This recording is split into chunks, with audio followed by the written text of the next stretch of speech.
Monkey steals my snack in a Malaysian jungle adventure. 1 second it was sitting right in my hand. The next second, it was gone. And I stood there in the middle of a Malaysian jungle, staring at a monkey who was now eating my granola bar while making direct, unbothered eye contact with me. Like I was the intruder. Like I was the one in the wrong. And honestly, maybe I was. Because what happened to me that day in the rainforests of Malaysia cracked open something I was completely unprepared for. A wild, hilarious, terrifying, and oddly emotional adventure that I'm still thinking about months later. And by the end of this video, I think you will be too. But wait, before we go any further, please hit that subscribe button right now so you never miss out on adventures like this one. Comment "I subscribe" down below, and I will personally welcome you to our community. Alright, with that said, let's get into it. Malaysia. The word alone sounds like an adventure. And the moment I landed and felt that thick, humid air wrap around me like a warm blanket, I knew this trip was going to be different. I was heading into the Taman Negara rainforest, one of the oldest rainforests on the planet. Scientists estimate it's over 130 million years old. That means it was alive before the dinosaurs disappeared. Let that sink in.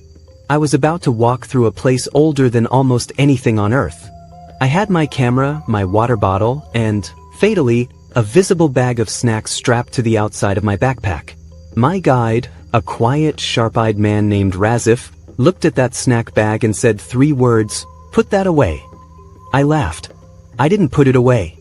Big mistake. Now, before I tell you what happened next, you need to understand who you're actually dealing with when you're in the Malaysian jungle. Meet the long-tailed macaque. Scientific name, Macaca fascicularis. These are not cute zoo animals. These are not the cuddly primates you see in animated movies. The International Union for Conservation of Nature, the IUCN, actually listed them as one of the world's 100 worst invasive species back in 2000. They live across Southeast Asia, but in Malaysia they are everywhere. In the jungle, in temples, in car parks, on rooftops, and apparently, on hiking trails waiting specifically for tourists like me. There are over 100,000 long-tailed macaques living in close proximity to human populations across Malaysia. And here's the number that stopped me cold when I found it. Aggressive encounters between macaques and humans have increased by 34% in the last decade. 34%. And most tourists don't find this out until they're already standing exactly where I was standing. A researcher at the University of Lethbridge published a study in 2021 showing that macaques demonstrate problem-solving intelligence comparable to a 3-year-old human child. They can plan. They can remember. They can observe your behavior and adapt. Which means, and I want you to really hear this, that monkey on the trail had been watching me for a long time before it made its move. I didn't hear it coming. That's the first thing. I was distracted, looking up at the canopy, trying to photograph a hornbill I'd spotted between the trees, when I felt a sharp, sudden pull at my side. I spun around, and there he was. A medium-sized macaque, maybe the weight of a large cat, sitting on a rock about 2 meters away, already unwrapping my granola bar with his little nimble fingers like he'd done it 1,000 times. He probably had. I did what every rational human being does in that moment. I stood completely still and made a noise that I can only describe as a startled seal bark. Razif, walking ahead of me, turned around, took one look at the situation, and just slowly shook his head. "I told you," he said. He didn't even break stride. The macaque finished the granola bar, dropped the wrapper, dropped it, like littering was beneath him, and then stared at me for another long moment before disappearing into the undergrowth. Gone. Just like that. And I was left standing there, somehow feeling both robbed and completely outsmarted by something that weighs 6 kilograms. But here's where this story gets genuinely fascinating, and this is the part that most people never hear about. Researchers at the University de Strasbourg published findings in 2022 documenting something extraordinary. Macaques in certain tourist-heavy areas of Southeast Asia have developed what scientists are now calling proto-economic behavior. They steal objects, phones, glasses, hats, and then they hold those objects and wait. They wait until a human offers food in exchange. Then they return the item. They figured out how to barter. They taught themselves a market economy. And they're better at negotiating than most people I've met at a car dealership. Think about that. An animal.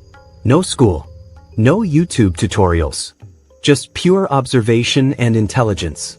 And suddenly my granola bar felt less like a theft and more like a transaction I didn't know I'd agreed to.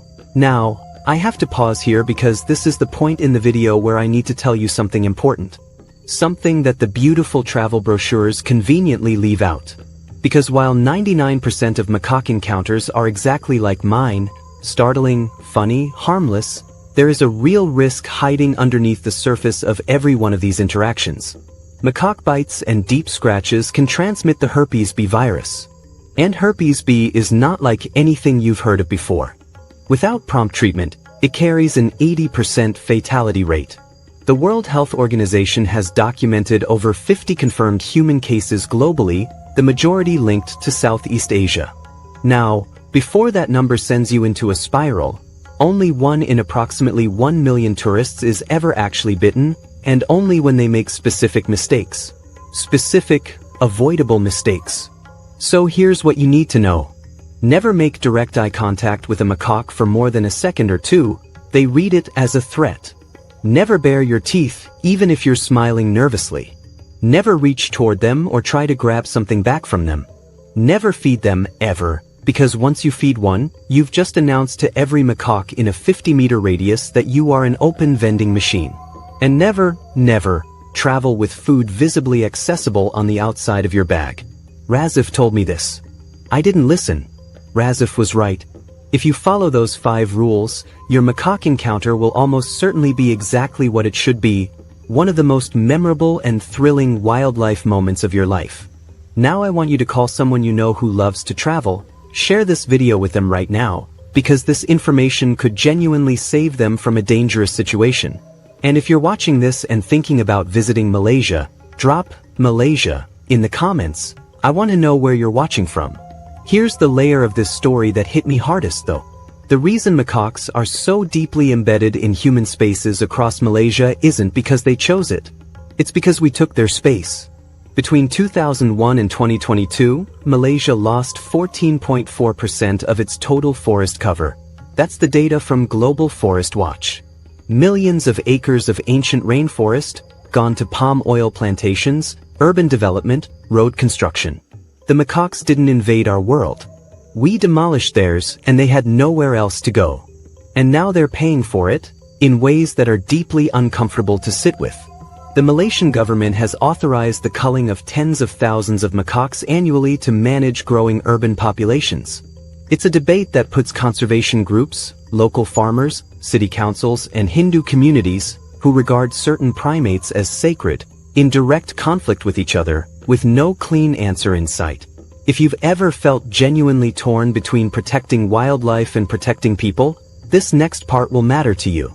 Because in the state of Sabah, in the northern part of Malaysian Borneo, a small coalition of local guides, conservation rangers, and tourism operators has been quietly running a human-wildlife coexistence program for the last several years. They train tourists before they enter wildlife corridors. They work with local communities to identify and protect macaque feeding corridors. They educate rather than exterminate. And the results? A 67% reduction in reported human-macaque conflict incidents over just 3 years. 67%. Without a single cull. That's not a utopia. That's a tested, working model. And it's happening right now, in a jungle most of the world has never heard of. I thought about all of this as I walked the last stretch of the trail that day, sweaty and snackless and more awake than I'd felt in months. And then, I saw him again. My granola bar thief. He was perched on a low branch about 5 meters off the trail, watching the river below. Not moving. Not performing. Just existing in the world that had always been his. And I felt something I didn't expect. Not irritation. Not even amusement. Something closer to respect. Because here is what the Malaysian jungle taught me in one afternoon that I hadn't learned in decades of reading about the natural world. Intelligence doesn't care whether it comes in a suit or a fur coat. Survival doesn't ask for your permission. And the most dangerous animal in any ecosystem isn't always the one with the sharpest teeth. It's the one that keeps taking without ever asking what it's cost. So here is the question I want to leave with you today. If an animal is smart enough to steal, barter, observe, adapt, and survive in a world that keeps shrinking around it, does it deserve a place in that world? Or do we only protect the things that are convenient to protect? Drop your answer in the comments. I read every single one. And if this video added something to your day, a laugh, a lesson, a moment of something real, please share it with one person who needs to see it. Hit the like button and subscribe if you haven't already, because next week we're going somewhere even more unexpected. You won't want to miss it. Until then, travel curious, travel careful, and watch your snacks. Sonnet 4.6 Extended.